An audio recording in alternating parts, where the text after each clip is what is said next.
Hi guys, good day. Hope you're all doing fine on this little rainy day of ours at the moment. Just going to show you an install we've done today, which is on a Jaguar. Now, as you can see, these radios tend to be pretty similar in the Range Rover Evokers. That's because they pretty much are.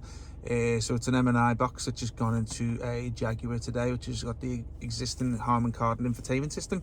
Now, when we say, I'll just zoom in for you guys. So when we say the Harman Kardon, people tend to be relatable towards speakers. It's not. It's actually the infotainment system that's in the car at the moment, because you're going to add either Bose system, Bosch, whatever you want to call it, and you're going to have the Harman Kardon on the newer cars. So it tends to be up to around the 2016. You'll have a Bose menu, which is totally set different to this. It's got no colours in it. Well, it might have a little shade of colour in it, but this is the Harman Kardon with it, which is what you see. You'll have a lot of colour in terms of the icons and stuff like that. So as you can see, all this is the touchscreen version. Now, we do sell two boxes, or three boxes should I say. One is for the older Bose setup, and we sell a Harman Kardon box for the 8.8-inch screen, which is these buttons down the side. And then you'll find a lot of the newer cars tend to have a 10 whatever screen, which is basically no buttons down here. And then obviously that's a different cable setup altogether. So just be careful when you're ordering from our site if you choose to order through us, because it'll say Bose Harman Kardon 8.8 or Harman Kardon 10.25 in the drop down box. So obviously choose the one relevant to your car. So I'm just going to show you the setup today, which I've got connected my phone to it, which is on the CarPlay. You just simply hold down the menu button here, and it switches over to the CarPlay mode, which you've already set up for the purpose of the video, as you can see. Now, I will say to you, the Bose boxes can be a little bit slow and responsive on the touchscreen. It's only because the touchscreens are not as sensitive as the ones on the Harman Kardon, but you'll see it's nice and sensitive here. We'll have no lag on our systems. If it does, then what I would advise is just doing a factory reset on the system, because what you got to appreciate, the system's embedding into the car's ECU. It's doing loads of connections and stuff on its first time route.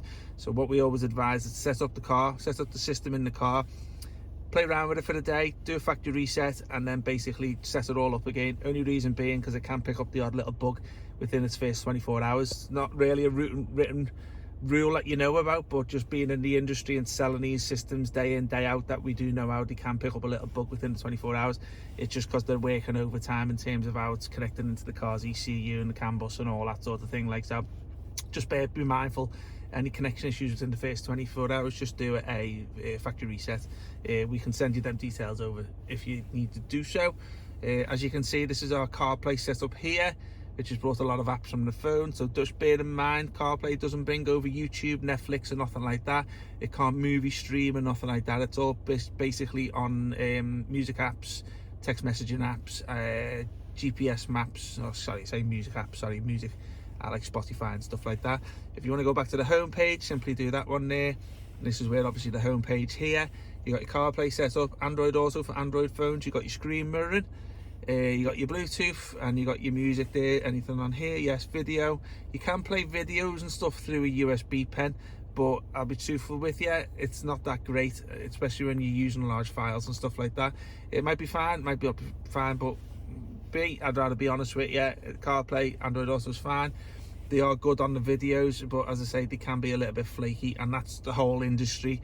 I'd rather be truthful with you anyway. It's the whole industry of MMI boxes. It can be a little bit flaky on the videos, video in and settings. So obviously in your settings, this is where you would do a lot of back-end settings set up, as you can see down here, sound, language and stuff like that, wallpaper and system.